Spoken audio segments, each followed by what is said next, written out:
the ocean, rolling up to meet the sky. When I saw her, Vancouver Island, I had tears in my eyes. There ain't nothing like the ocean, rolling up to meet the sky.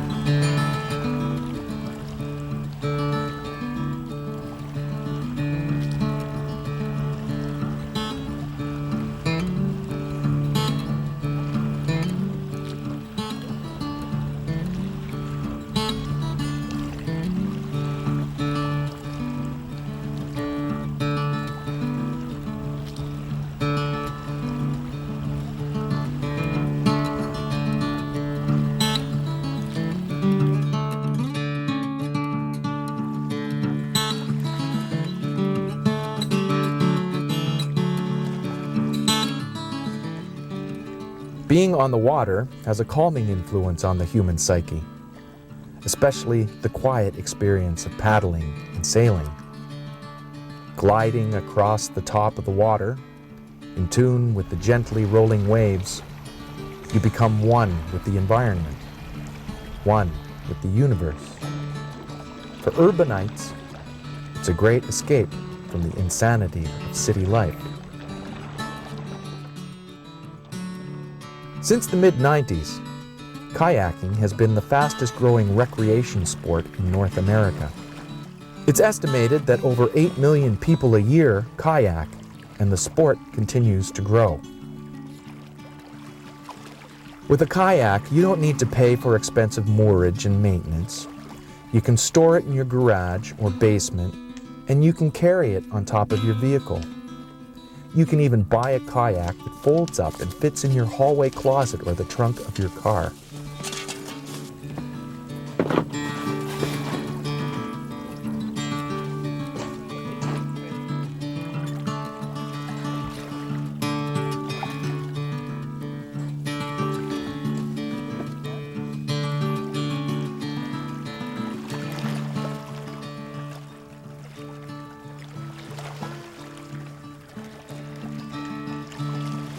It's pretty simple. When you're going to be paddling and you've got your rudder down in the water, if you want to go left, you just have to push on the left foot brace. If you want to go right, you push on the right. Easy. Of course you need forward momentum. That means that you need to paddle. So here's the trick. Signing up for a beginner lesson is a great way to get started. You get the basics on paddling and kayak safety from an experienced guide. So I keep nice and low, you know. So there you go. Keep nice and low. And if you look at my stroke, it's not so much a pulling action. It's a pull and push forward. Most important is the push forward. Get those shoulders moving. Push forward. Like if you're punching or you're throwing a ball in front of you, very important. So get the shoulders moving and punch forward. Upper arm punches forward. I want to see everyone do that one. That's the most important one. A good way to learn is just go for a day paddle. It's inexpensive. You're going to learn a lot of stuff. You're going to learn how to get in your boat. You're going to learn how to paddle properly. And you'll learn whether you like it or not. That's sort of a main thing. Is it your sport? Once we get them all set up, show them dry land stuff, how to get in and out of the boat. Then we get them into the water, show them how to get into the boats while they're in there without tipping over, and show them how to get away from shore. Just get them all fitted out, and then just slowly start paddling them around. Give them a nice slow start. Give them a few paddling lessons on the water. You know, you're always watching everybody. You seem to be able to watch them all at once. It takes maybe 15 minutes to 20 minutes of paddling out there, and you'll noticeably see people relaxing, and then they start looking at things, and suddenly the kayak is not a big deal. It's now they can start enjoying it. It's kind of cool to see them see the change.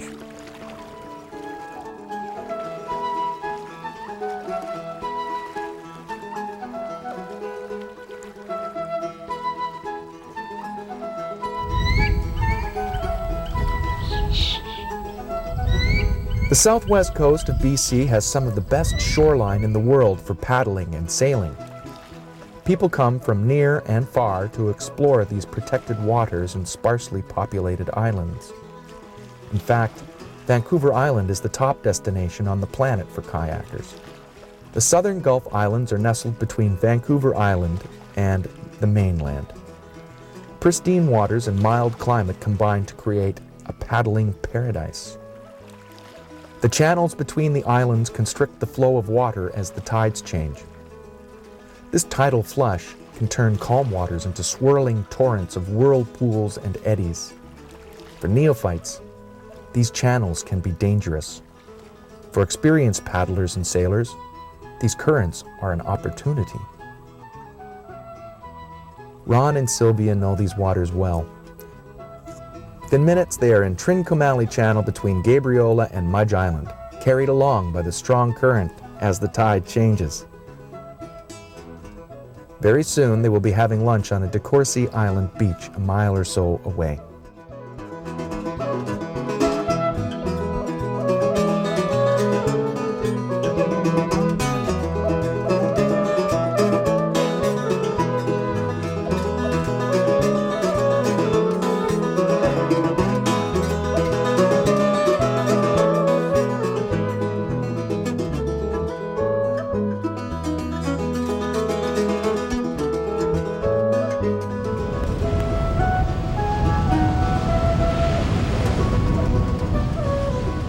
For sailors and paddlers who live on Vancouver Island, the Gulf Islands are minutes away.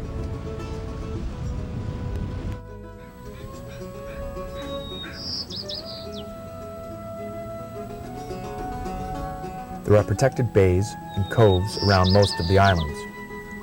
This is Pirates Cove on De Courcy Island. This idyllic cove, surrounded by arbutus trees, is typical of these islands. You can see why they are a favorite destination for boaters and paddlers.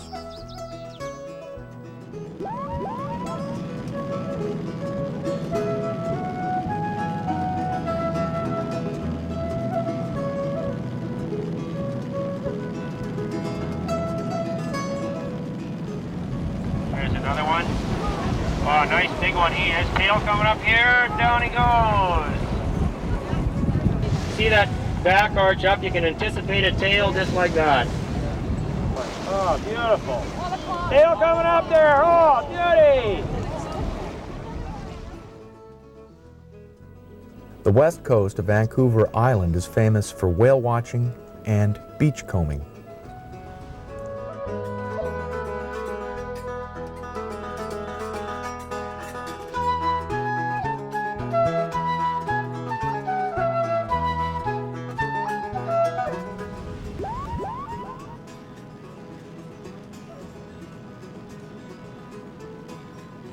The Broken Islands and Barkley Sound are one of the West Coast's great destinations for paddlers.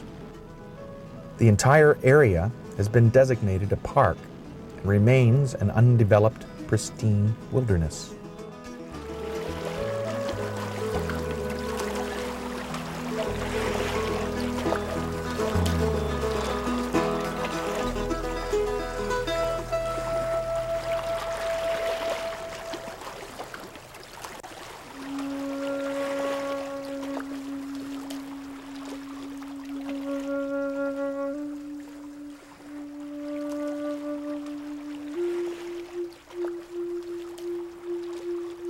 Long before kayaking was popular, people interested in paddle power used canoes.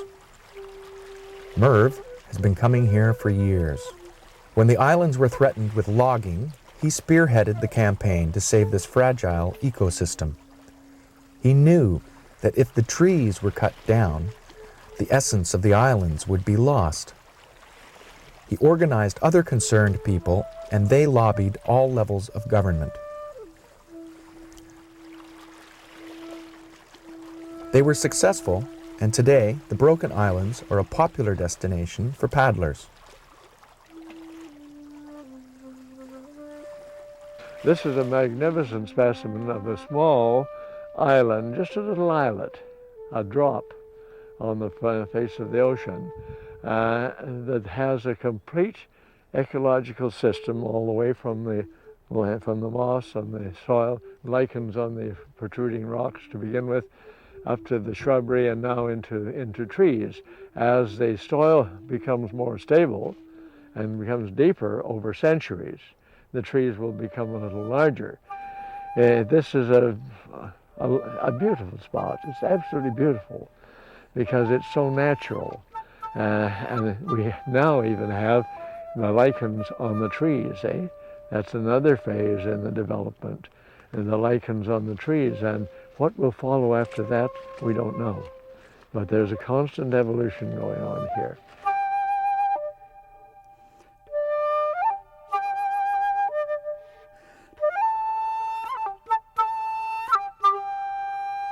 And you notice that naturally bonsoid tree there? Yes. Yeah, it's that little bit of rock is just above high water. Normally there is water going through there at high tides, so that the roots of the tree have to exist on the top of that little rock. So that tree could be several hundred years old. Yeah, and they're quite sturdy Yes, at the bottom. yes, quite sturdy root. Yeah. It's just amazing. On these islands you find hundreds of trees like that here and there and all over. It's just a single little tree on a little knoll of rock.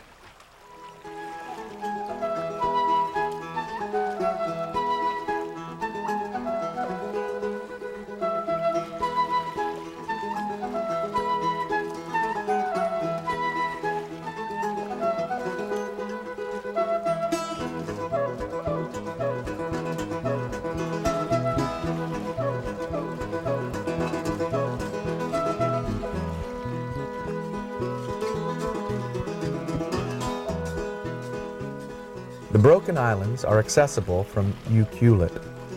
It's a great area for camping and exploring undisturbed wilderness. Thanks to people like Merv Wilkinson, the islands will remain a natural wonder for future generations to enjoy.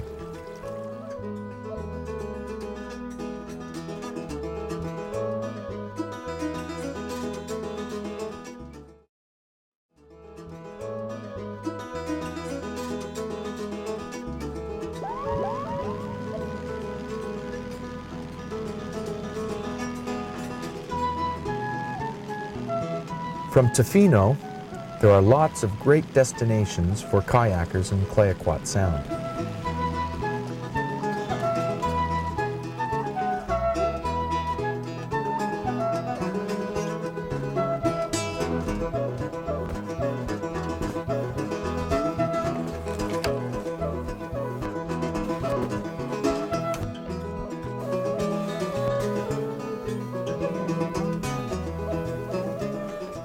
This beginner group is heading for Meares Island, an easy paddle from Tofino. Some of those guys. All right, I think we're all ready to go. So if you want to go left, which foot brace are you pushing on? The sailboat across the channel. You can see the black sailboat with the two masts. That'll be our first landmark. Let's go.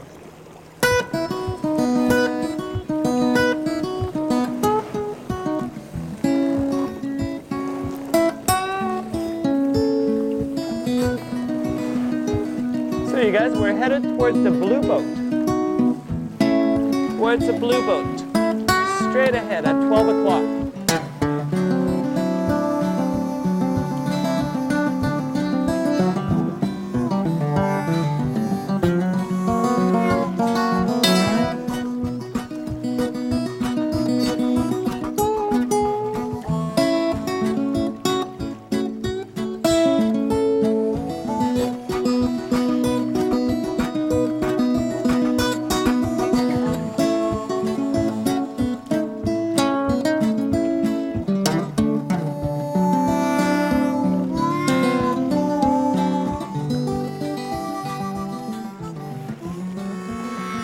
That little fish jumping out of the ocean. Little fish just jumped right out. Probably being chased by a larger fish. which is being chased by a seal. One of the great things about a kayak is that you can beach them almost anywhere and get into secluded spots and shallow bays that bigger boats can't access. Exploring untouched wilderness is one of the great bonuses of paddling. This is all pristine rainforest. It's never been logged before. So what you're going to see today is trees. The average cedar here is about 500-600 years old. You will see trees that are over 1,000 years old and more. Yeah. So let's go.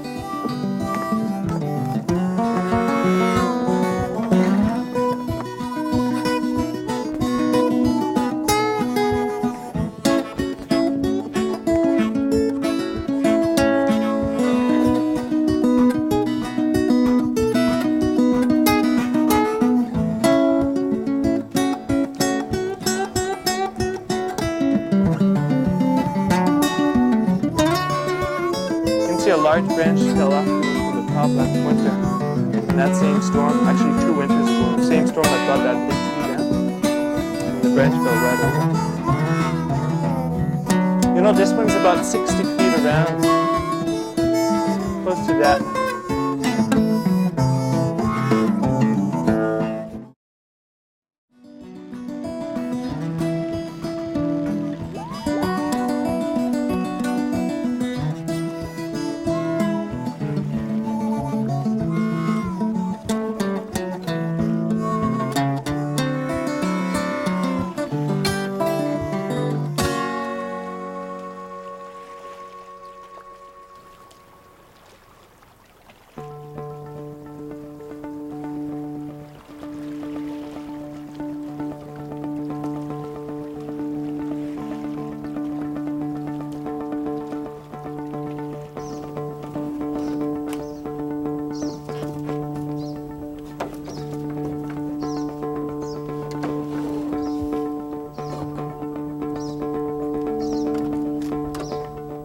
Well, this is the May long weekend. It's kind of the start of our summer business, so no more 4-hour days for a while. For the next 4 months, it'll be 10-hour days. But now it'll start getting a little busier every week, and July and August is when it really gets going. I started the company 18 years ago, moved to Gabriola, thought, well, I'll have to take advantage of the water while we're on an island, so bought a couple of kayaks, and every time I made $2,000, I just bought another kayak, and from there it grew from starting off with 6 or 7 boats up to about 90 boats now. So, but I felt, well, living on Gabriola and not kayaking would sort of be like living at Whistler and not skiing, so I had to take advantage of the water here. In the summertime, we employ about 10 guides and 1 office manager, and most of our trips on the west coast of Vancouver Island, 5- and 6-day tours. We also work the Queen Charlotte Islands, 8-, 9-, and 10-day trips. So 90% of our business is not here on Gabriola, but on the west coast of Vancouver Island. And in the wintertime, we head to Mexico for a nice 5-6 month season down there, and we work out of Loreto, Baja, California. And we do 6- and 7-day trips there, starting early November through the middle of April. Yeah, I used to wonder why people came on kayak trips, because for a lot of people, their first time in a boat, it's not always, you know, the most comfortable sitting position, or it's different muscle groups than what people normally use. But I soon realized one of the real big attractions for the customer and for myself was where the kayak gets us to, to wilderness beaches and camping. And I think the more urban society has gotten, the contrast of being somewhere and sitting under stars and sitting around a campfire and away from the sound of traffic and stuff like that just gets more and more appealing as we become more urbanized society. So I think that's one of the nicest things about paddling is getting us away from the hustle and bustle of the cities and hearing the sounds of nature again.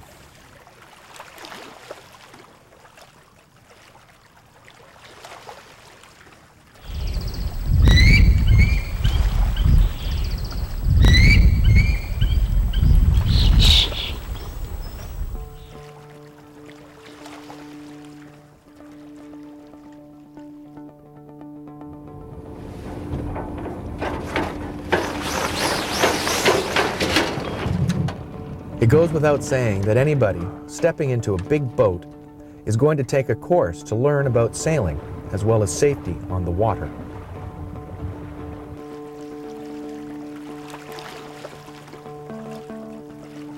It's the same thing with the kayak. When you're on the water, you can easily get into trouble, especially if you don't know what you're doing.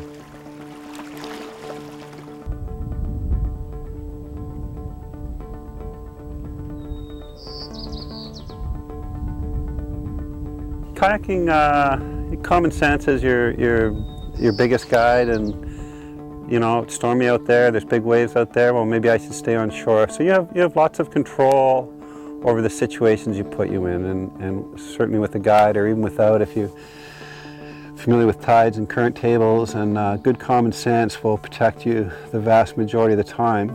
In some other sports like biking, which is my first love, you can be the best cyclist in the world, be doing everything perfect, and there's still, you can still have a bike failure or drunk driver or gravel on the road or whatever. So, whereas if you're kayaking and you're using really good judgment and have good skills, the likelihood of getting in trouble is very, very, very, very remote.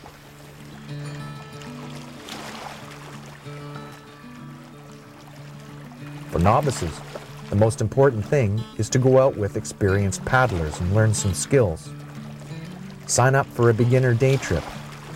You'll find out if you like being in the kayak, and you'll get some tips from a pro.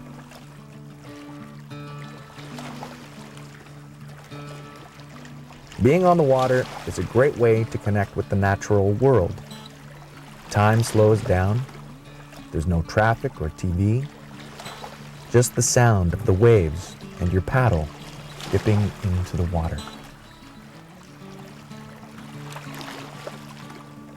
It was fun, it was healthy, it was a good way to make a living, and it was just a good way to see a lot of the country here that I never would have seen otherwise. And the best part was showing other people it. You learn areas and you get to know them so well. It's like your living room kind of thing. You get out in nature and that always relaxes you anyways. If more people paddled, we'd need a lot less counselors. Maybe more masseuses for their sore muscles, but less counselors for their minds at any rate.